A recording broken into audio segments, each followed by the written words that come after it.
texting. So today's guest is a local band, the No Worries, and the leader of the band, Richard Bowden, is their main songwriter, and they are here in the studio live today. 2 acoustic guitars and a solid body electric bass, nice looking bass too, and we're going to get into their odyssey as a songwriter and a band.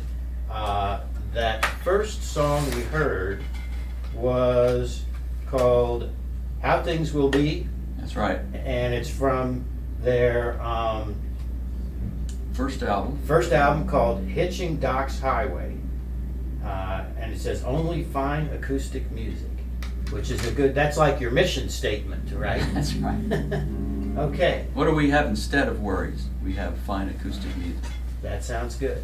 Okay, and let's see. You're on mic number 2, and you guys are on mic number 3.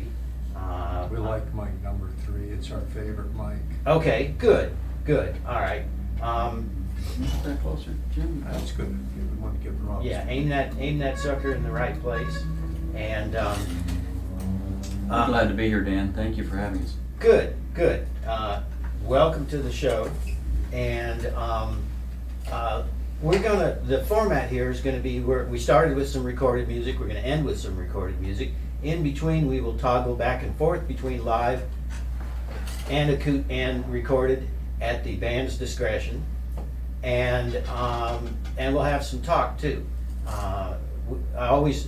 The show, we have a lot of music shows on this station. We got a blues show and a jazz show, and it's all great.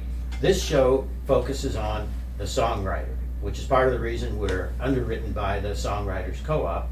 And we talk more than most shows do about the songwriting process. And I've been doing this for years now, and it's fascinating to me to talk about that with different songwriters. There's a lot of variety there, a lot of diversity in the process, and the whole thing of songwriting. Some people say, I don't even really like it that much. I can't stop.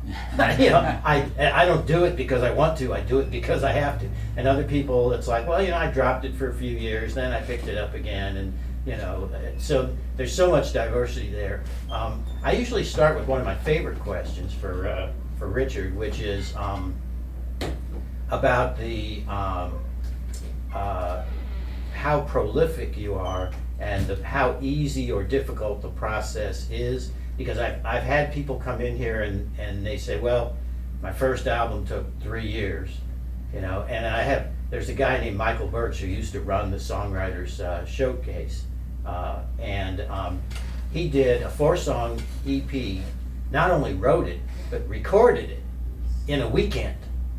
So that's the goalpost on one side, and the other side is, it took us 3 years to record 10 songs or whatever. Yeah. So where would you put yourself on that continuum? Well, I've written about 1 to 3 songs a year, and if you do that for 40 plus years, you get quite a collection, after a while. Okay.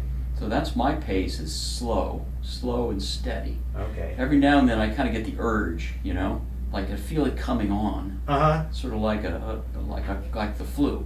And okay. And then I get this mood of, well, I'm looking to write a song, I'm wanting to write a song, I'm feeling that I should write a song, and then I get I get hooked on the new thing, and then I work on it. Pull that mic a little bit closer, Okay. if you would. Then I work on until it's done, because it's grabbed a hold of me and I won't let go. So I know there's songwriters who say, well, you got to write 100 songs that have one good one. And my attitude is, that's dating. They're thinking about not yeah, songwriting. Right. How could you possibly finish 99 bad songs? I mean, if it's not any good, why are you spending your time on it? So yeah. As a songwriter myself, I've had a few that I started and never finished because I just wasn't feeling it. It was like there was a germ there of a song, but it just didn't sprout.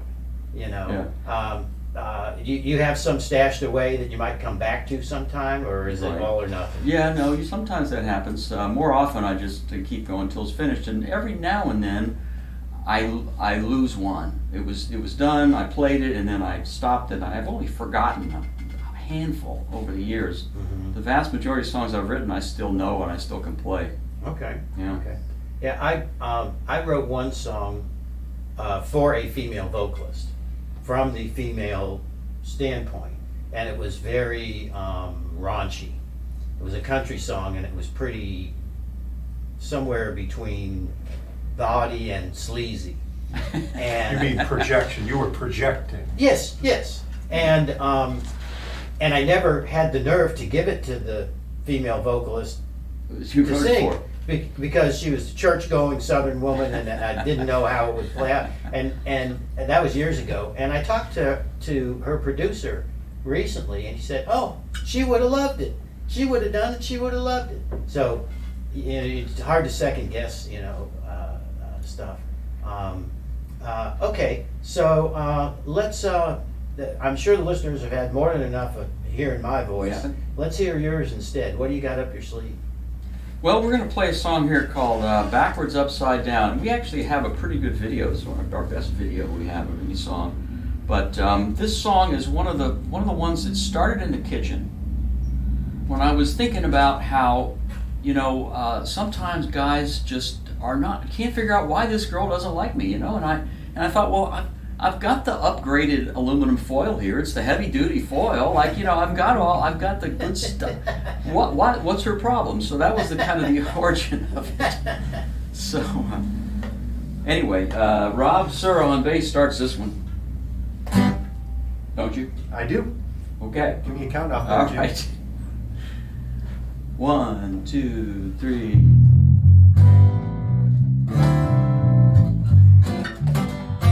All my taxes been collected, all my manuscripts rejected, all my carry-ons inspected with a frown. I've been diagnosed, diverted, and routinely disconcerted. Seems like everything I do is upside down. Upside down. Upside down. Turn around. Turn around. It's like saying that the devil's glory bound. You know he ain't. It's like Christmas in July. Watch the pigs up in the sky. Since you left my life been backwards upside down.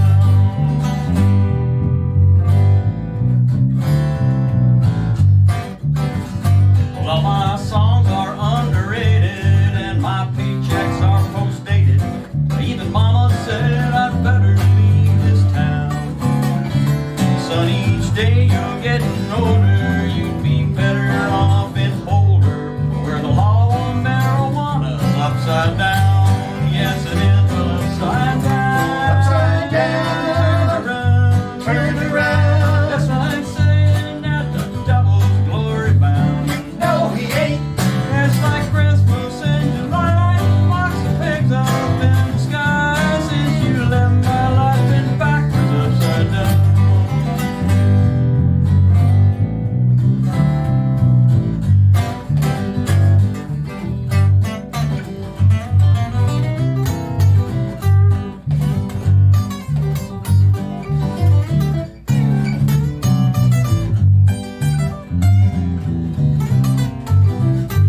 actually, I'm a nouveau songwriter, but since I'm a very technical guy, I'm going a different approach. I'm using Chat GPT to write my songs for me. Okay, there you go. All right, so that was No Worries, and thanks for getting things off to a nice snappy start there. I took a short break from the console to go over and check out the nylon wrap bass strings, which I have not seen. I have not seen those in a while, and I used to have them years ago, and they were pretty cool. They give it a nice smooth feel. Smooth and warm. You know, Yeah. I don't play an upright bass, so this music needs warmth and tone, not Right. percussion and punch. Right, So- not that snappy Yeah, high yeah. sound. Yeah. Plus, they're black and they're cool. Yeah, Yeah. and you don't get as much string noise, and doesn't tear up your fingers. as Doesn't much. tear it up. Yep. Cool. And Rob changes those strings once a decade, whether he needs to or not. Yeah. Yeah. I'm the same way. People say, when was the last time you changed your strings? And I say, well, I don't remember the year, but Bush was president. The dad, not the The son. 41. They're just breaking in now. Yeah. So. Yeah, very cool. All right, you guys got another one up your We do sleeve? have it queued up here now. Our first album's called Hitchin' Doc's Highway because we're kind of fans of Doc Watson, the late great Doc Watson. And so right after he died, about a little over 10 years ago, I wrote this song kind of in tribute to him, and it's more or less true. Story, especially the first verse. First time I ever saw him live was in Texas, in Dallas. I flew to Dallas for the purpose, and I got to just backstage briefly, just kind of see him and pass by and say thank you. And so, yeah, that's what the song says. Thank You, Doc is the name of it. So we're going to do that for y'all. We ready? Yep. 1, 2, 3, 4. Well, I first heard Doc Watson on the circle being unbroken, playing blackberry blossom, and that stud from Tennessee. First chance I had to see him down in David's Pub in Dallas, it was Doc and Merlin, my old man, I won't forget that scene. He was live and kicking in my memory, he lived forever in his songs. If I could travel back in time, if I could stop the clock, I'd go and tell him thank you, Doc. Doc started in the 50s with electric rockabilly, then he rolled into the 60s playing folk and bluegrass too. But whatever Doc was picking, all those ballads sweetly singing, you could always bet your money that he'd come back to the blues. He was alive and kicking in my memory, he lived forever in his songs. If I could travel back in time, if I could stop the clock, I'd go and tell him thank you, Doc.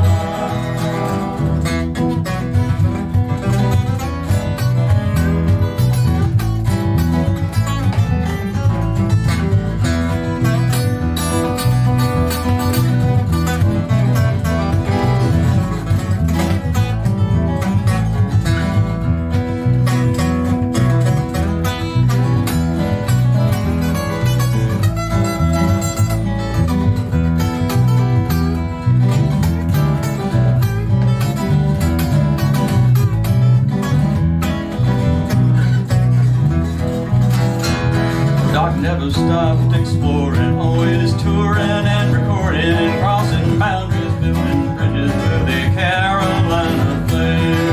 And if you ever wonder if he'll ever be forgotten, just look up Americana, you will see Doc's picture there.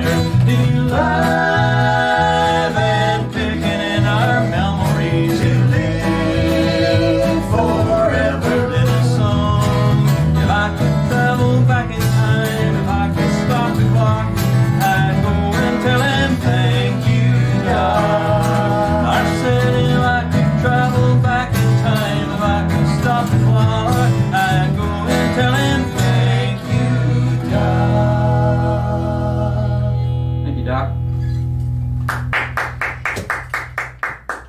great. That was great. You guys look like you're having some fun too. Well, we try. Good. Wouldn't do it otherwise. Yeah, there you go. Yeah, the pay sucks, really. It does. Yeah, right. It has to be fun. Yep, I get that. All right, so for those of you who are wondering, that we just experienced an instrument change, and we got a beautiful F-hole mandolin on deck here. A style, this is. A style, okay. Dan, we ought to play a couple of recorded songs. We did plan to do that. Okay. The What's the News is a song off of the newer Downstream LP CD. So maybe you could cue that up. What's the News is a song that's actually another kitchen song. As a matter of fact, I started thinking about. I was looking at an avocado. You do a lot of cooking, that's the problem. I think there's only 2 of these, but this is another one. I was thinking, you can find anything on the internet. The price of avocados or the traffic in Toronto or anything else, and that was the origin of this song. But you can't find out if she likes you or if she loves you or not. That's just not on the internet anywhere. Google can't help you with that. Not even ChatGPT. Oh yeah, it can. No. No, the woman remains a mystery to ChatGPT too. That's because Yeah. it doesn't do To anything me. beyond 2021. Yeah. Well, okay. Years ago, my dad, who's been gone for many years, he told me once. He said, "If you got questions about work, talk to me. I'll help you with it. You got anything with your car? I'm right there for you. You got questions about women? You're on your own. Yeah, right. Nobody Thanks, knows. Dad. And anybody who says they do is a liar." So It's supposed to be a wise. personal adventure. A personal adventure. Yeah. It is. It would have to be. A lot of your song ideas come to you in the kitchen. Is Well, that no, kind of your just special sometimes. place? Not really. Sometimes. They're all different places. I mean, in college I was listening to John Prine, Townes Van Zandt, and people like that, and I thought, I should try to write something. Guy Clark, they wrote all kinds of different songs, but they were meaningful and the lyrics mattered, and I thought I should try that. And then I fell in love, and that was my inspiration to get started. And so There you go. I kept writing after writing. I wrote broke-up songs after she left me, right? Oh. So I just kept going after that. Yep.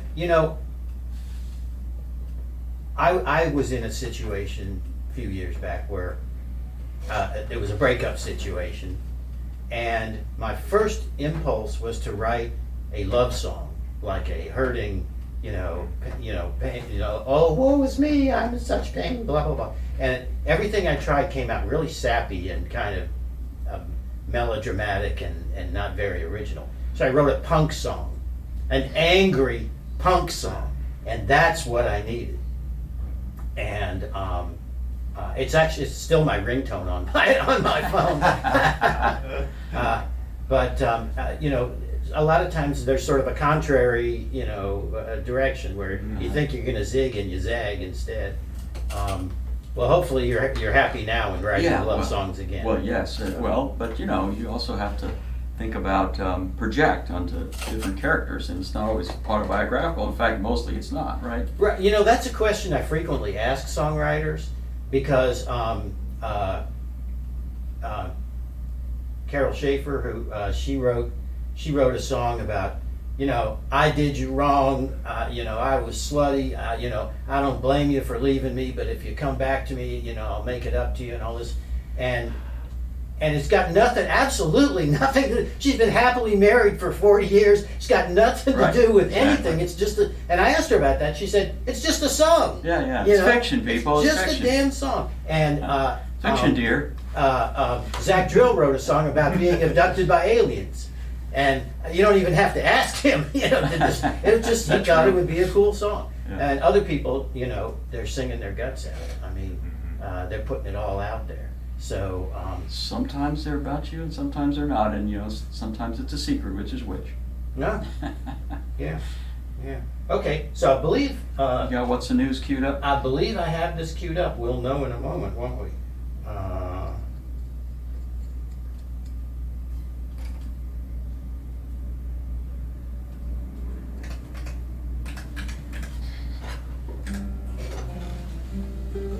That's it. Okay. The way the in-studio speakers work is they don't come on as long if there's a live mic. So the cue happened on time, and we just didn't hear it because I had the mics on. The mics are off now. And in a pinch, we can always say, "Hey, this is community radio." You're getting what you're paying for. Yeah, exactly. I'm making the same amount of money on right now as you are. Yeah, This one's a little different than the other Right, two, you right, know, so right. we'll show some variety here. Exactly. Some depth.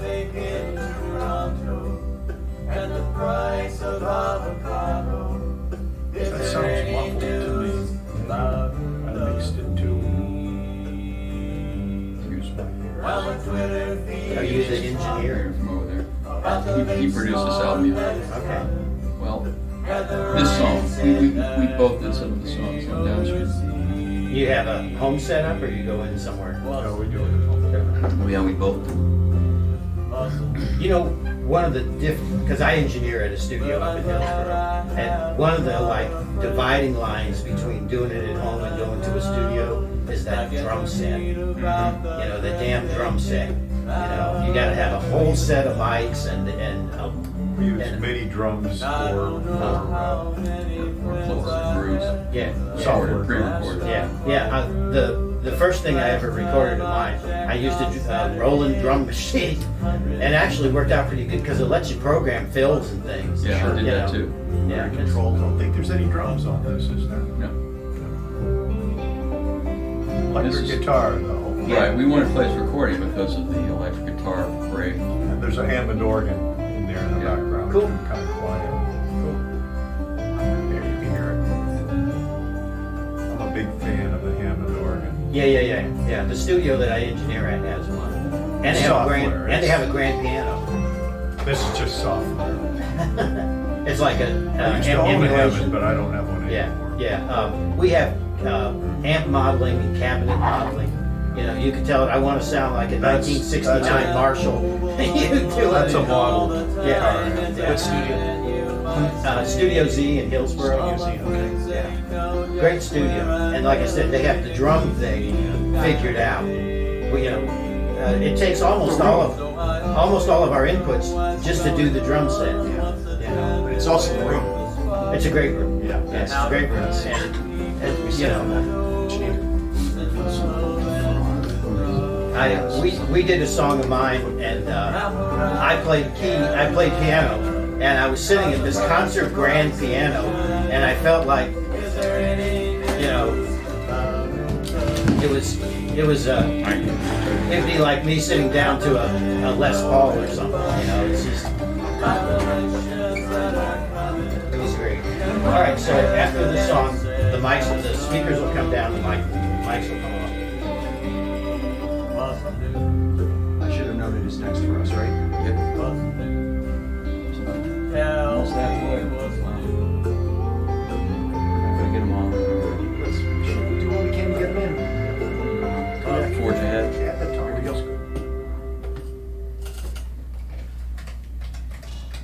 All right, that was What's the News by No Worries, and they're live here in the studio. That was a recording of theirs, and we were just talking during that song with the mics off. We were talking about the recording process, and I think that's a pretty good place to start for this next little segment.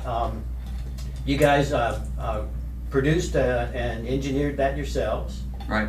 and how long did that process take for that song? For that song, gosh, I don't remember, but Not long. I don't know. You did it, Jim. Yeah, I mean, there were a lot of experimenting going on in the song itself. I mean, adding a Hammond organ and an electric guitar was a little odd for that song, so we kind of explored the song to see where it would take us. One of the But benefits of mixing was- recording at home is you're not watching the clock Plenty of time. going, oh man, we can't afford another That's 10 for sure. hours or whatever. Yeah. Indeed. Yeah, and I've been through that too, and one of the things you find out is, at least in my experience, was people become perfectionists, you know, because, you know, Can. in the traditional model of a pay by the hour recording studio, you kind of go in with a budget, you know, and you say, all right, at the end of tomorrow, this thing is done. Whatever we have at the end of tomorrow, Yeah. that's what it is. Yeah. Whereas with the studio that I work at, we have a rule: you're never allowed to say good enough. If anybody ever says that's good enough, they Compromise. get the stink eye. Yeah. Yeah. Because what you have to say is it's done. I have a You know. simple technique. What I do is I listen to the song and I write down anything that makes me cringe. Right? I go fix those things, I listen to the song, I write down anything that makes me cringe. When I don't cringe, Right. When you've checked everything off the list. Yeah, we definitely do that too. The other thing we have is what used to be called the 30-year rule, and is now shrunk to about the 10-year rule. But it was inflation.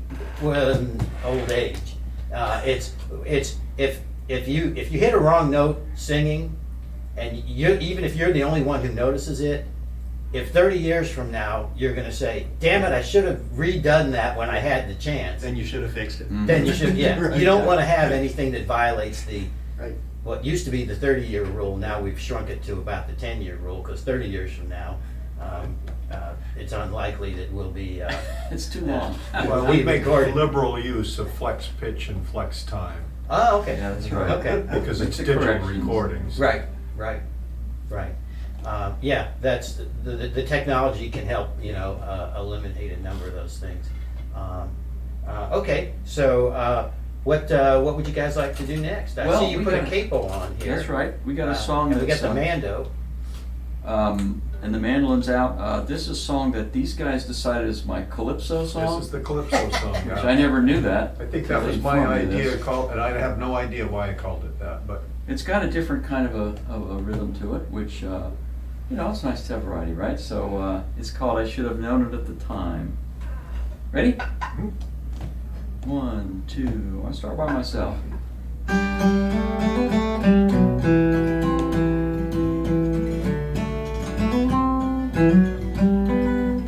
Well, I should have known it at the time. You even warned me after we were through. It would be dangerous to dwell on you. I can't get you off my mind. From now on, I'll be alone. And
Wonderful song, great, I Thank you, love that. Thank you, thank you.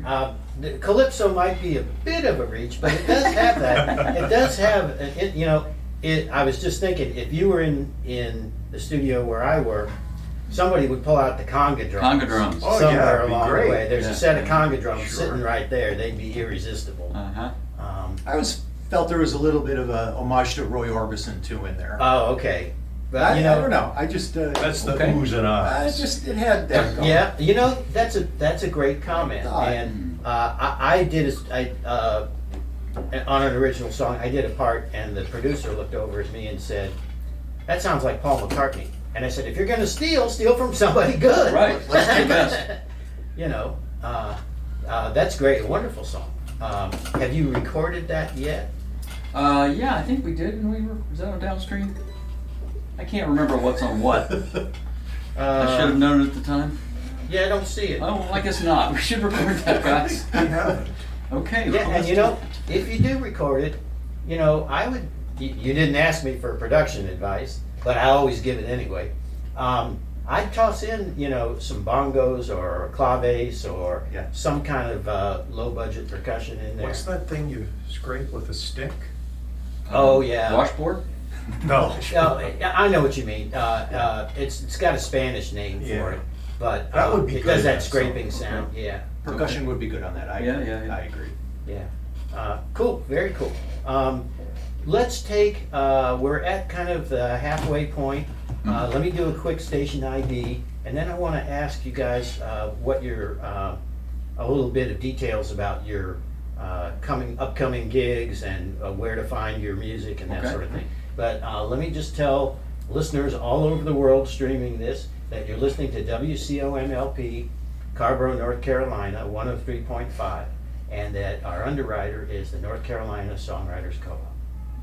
And the show is Licks and Lyrics, and I'm your host, Dan Friedman. Now, let's talk about, I'm going to turn the mic over to, first of all, you're listening to No Worries, and I'm going to turn the mic over to Richard Bowden, and he's going to tell you how to find their music, social media, upcoming gigs, any of that sort of stuff. Okay, well, noworriesmusic.com is the website, and that's got links to the other places. We have the YouTube channel, we got a Facebook page. We're streaming the two albums that we put out, Hitch and Docked Highway and Downstream, are out on all the streaming platforms. So Spotify, Apple Music, etc., Tidal, Amazon, and I also have solo stuff, richardbowden.com, BOWDON, and that is, I have 3 solo albums out there in the world, and all linked from that same website. We're also on Bandcamp, where people can actually download and own the MP3s in their personal possession, which is the thing that we used to do. It's old school. But that's still possible from Bandcamp. Old So- school's vinyl. Well, we got no vinyl. That's real Yeah. old school. Yeah, too old school. I did make a 45 back in 1986. Right. Ah. That was the tail end of the Vinyl, yeah. vinyl era, and Yeah. it was the I only got one record of I those ever too. made. I never liked vinyl. Maybe I'm Pain. I'm out of sync with what's cool, at the moment. But I always thought that vinyl went out for a reason, That's right. But people get nostalgic about, old cars that were bad cars and old media that were bad media.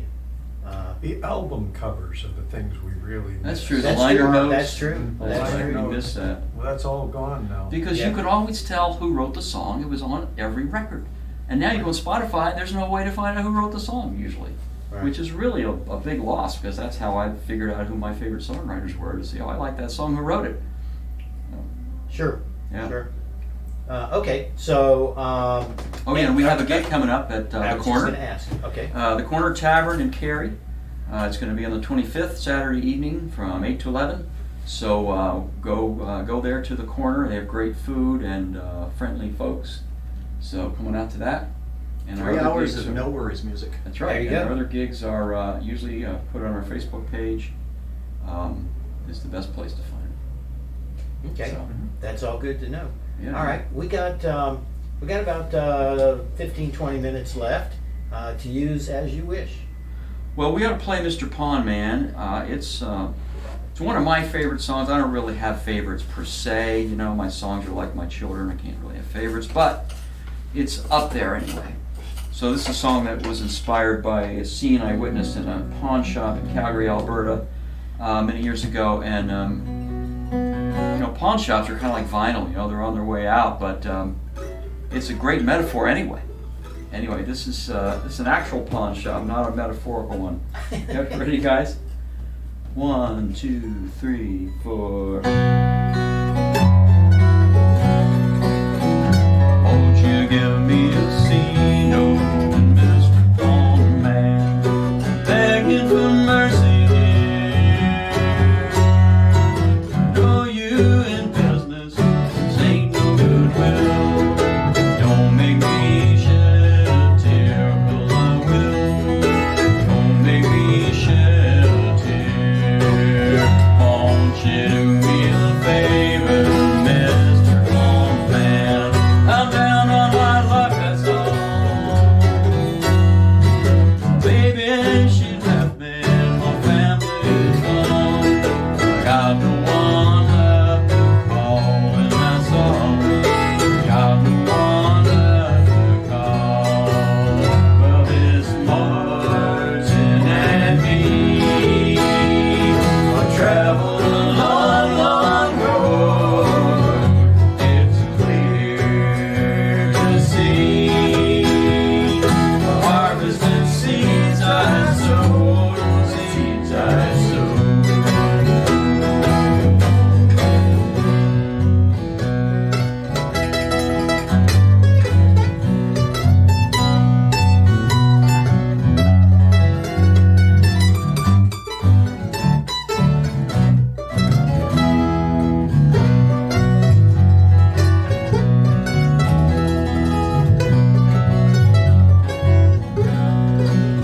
Well, this Martin and me have traveled a long, long road. It's as clear and it's easy to see. Harvest and seeds I sowed, seeds I sowed. When I come back tomorrow, Mr. Pawn Man, you open your doors at 10. I get this old Martin down off of your wall. Play this guitar again at 10. I'll play this guitar again. Won't you give me a scene, Mr. Pawn Man? Oh, please, Mr. Pawn Man. Woo! Nice. Thank you, Dan. That was awesome. Made me, you know, do you know Wyatt Easterling? The name sounds familiar. He made his career in Nashville, but he's from here, and he came back here after he reached it. He has a song, I went out drinking, left my guitar on the back seat, came back, there was a cinder block on the back seat where my guitar used to be. And it made me think of that. First time I heard that song, I said, oh God, you know. But I like that. It's poignant, you know. Thank you. Hopefully not autobiographical. No. But I did have a guitar stolen. My best guitar ever. I haven't written a song about that. Maybe I should. This one, he says, I had a guitar, it broke my heart. I went out drinking, left it in the car. Found a cinder block in my back seat, where my guitar used to be. And I've had two basses stolen, and it you know, Yeah. and this happened when I was like in college, and you know, it's one of those things you don't necessarily ever fully recover from, you know. Yeah, the scar. Yeah. All right, so let's keep Keep rolling. rolling? Yeah, you guys are on a roll here. All right, this song is called Downstream. This is kind of an interesting song. It's about how, you know, people can plan to make a change in their lives, and they don't necessarily tell the people around them that they're planning to do this. They're thinking about it, you know. They're thinking about making a big change, but they don't disclose it. So there's thinking about it, all downstream, right? 1, 2, 3, 4, 5, 6.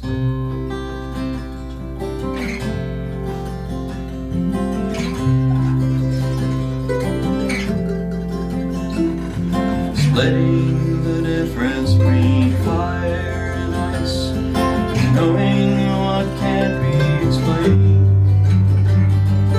Birds you can take on a hairless sky, leaving me no one to blame.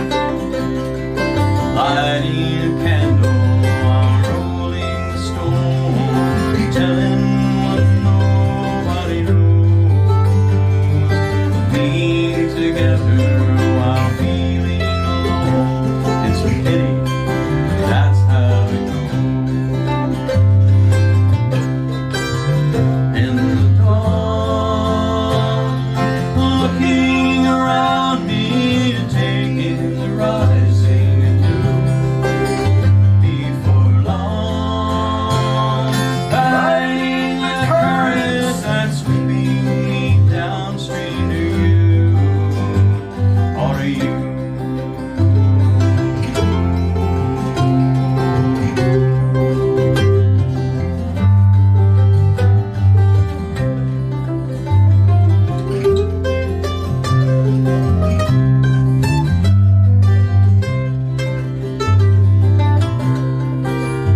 A new day, a new month, a new year, a new life, a new love starting soon.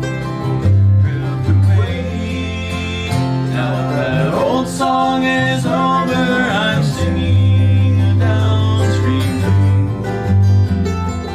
Everyone watching what nobody sees, hidden while plainly in view. They'll all be surprised on the day I break free, slip away downstream to you. Yeah, they'll all be surprised on the day I break free and slip away downstream to you, or to you.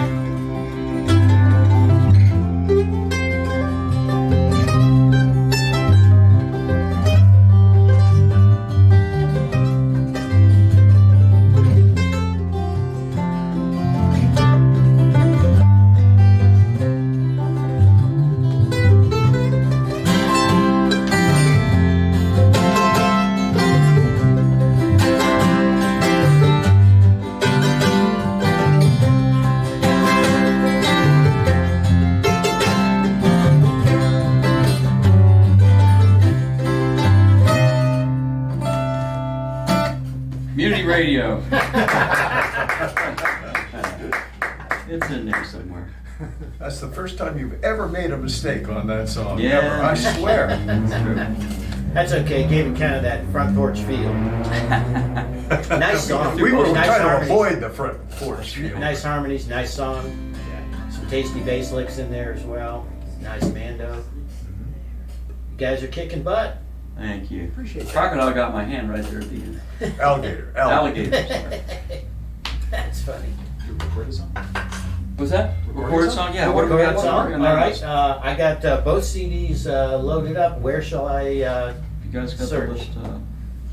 I do have the set list, right? Here, let me see. We got Invisible Man. Should we do that? Or Cut You Free? Invisible Man, that's a good one. All right, that's from Downstream, and it's number 1, 2, 3, 4, 5, Uh-huh. 6, 7, 8, 9, I believe. And this is our song that features Rob Serra, bass solo. So it's especially good for that reason. All right, I think I got the right one. I think this one is electric guitar too, isn't it? Yes. Yep. Well, let's give it a listen. Let's see what's on here. All right, here we go.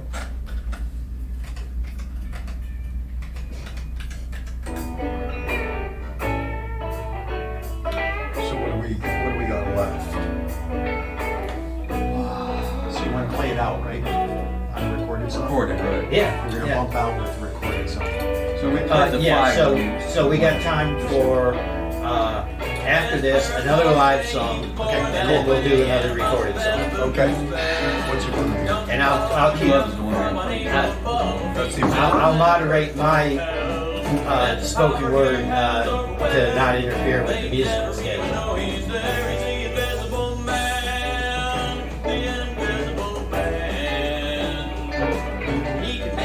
That has a little bit of a, almost like a Grateful Dead feel to it. Okay, I like And that's that. a compliment. Yeah.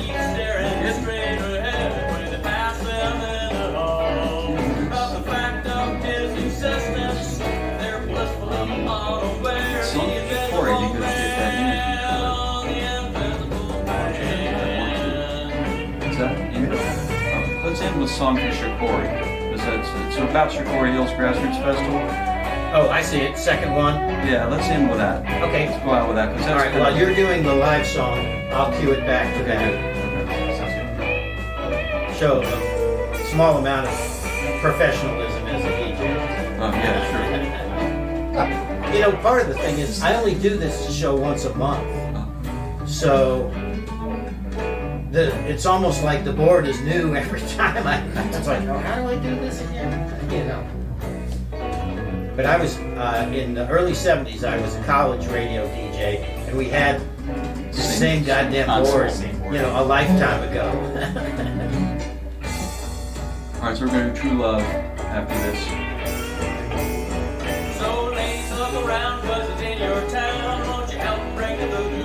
I added the fake horns to this myself. I produced this and I added the horns. Oh, okay. Synthesizer, yeah. We should have had somebody to play drums on this. Listening to it now, I wish I had drums.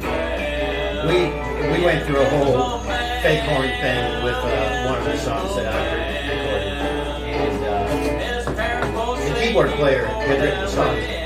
They started out overly grandiose, and then they shrunk.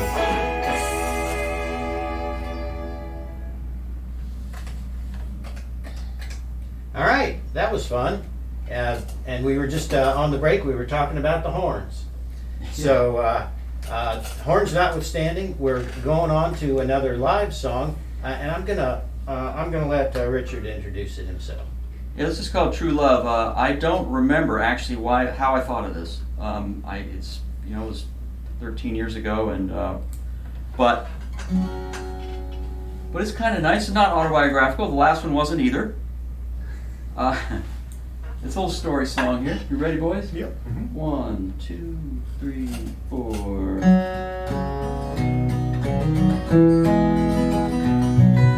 Thank you for the invitation. Thank you, I am fine. And how are you? And yes, it's true, there's something on my mind. I've been around the block a few times, hard knocks I have earned. And through it all, there's one thing I have learned. That true love was never meant for me. But are you thinking I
like the chord changes in there. You threw in a couple that are unexpected, and to me, that's what separates a ordinary song from an extraordinary song. You know what it is? It's like writing. It's like a movie, and it's that plot twist. Something It's that unexpected. Something Get your unexpected. attention. You know, if I'm listening to this, okay, now they're gonna go to F now, and then they're gonna go to G, and it goes to something else instead. It's like, okay, I'm paying attention now. Yep. You know, Uh-huh. nice song. You know, very well crafted in my opinion. Thank you. Thank you. All right, so we'll do a little bit of an outro here. We're going to hear. Yeah, this is a song. The last song that we have queued up here is a song for Shikori. It's the Shikori Hills Grassroots Festival, which I've been going to almost since it started. And every now and then I talk Jim into going. But this is a song I actually wrote there, and I changed it around a little bit later to make it into kind of a theme song for the festival. In my opinion, I believe that the festival should adopt it as their theme song. Of course. But we'll see. Maybe they'll hear it on this show and they'll fall in love with it, and they'll play it on the website. Who knows? Okay. But it's kind of a it's a great festival twice a year, April and October, and DJ Aurora always goes there, and I think she works there. I think she helps Uh-huh. out, with introducing. yeah, people or I think something. I've seen her on the stage I doing thought I that. had seen her too, now that I think That's about right. it. That's right. She's a big fan too. So. Yeah. So we thought we ought to play this on the radio today. Okay. Song for Shikori. Okay. Have you ever done what do they call it? Farm Jam? No. It's out way, being called Farm Jam. It's obviously way the hell out in the country, but it's I guess kind of a similar thing. Bunch of old hippies running Uh-huh. running a festival, and they've done it for 20 years or Yeah, something yeah. like that. And Well, I used to go to the Carrboro Folk Festival when I lived in Texas. I went there for about 20 years, and many festivals, and it's like that, old hippies. Now they're old. We weren't old back in the 80s Yeah. when I was going, but it's 50 years old now. So I Wow. I moved here in '99. I started going to Grassroots when it started playing, and also Merle Fest, of course. Mhm, But, sure. yeah, festivals are fun. Yeah, yeah. And you know what surprised us, because we're thinking, all right, this whole thing is run by a bunch of old hippies, and everything ran like clockwork. The band started on time, they ended on time, the sound man kicked ass, everybody sounded great, even the bands, that weren't great sounded great, and everything, the parking was right, everything was just, and we're going, these old hippies have it together. Well, in the case of Kerrville, the producer who started ran for 40 years was not an old hippie. He was an ex-Marine. So he Okay. made sure everything. Or else. That's funny. All right, so we're going to go out with a great song from the No Worries. Child sunshine flashing on your head. Okay. That was a real pleasure. Thank you very much. Thank you so much. Yeah, you guys did great. I love your music. Thank you very much. Brings the rising moon. Just because I'm the DJ host doesn't mean I can't also be a fan.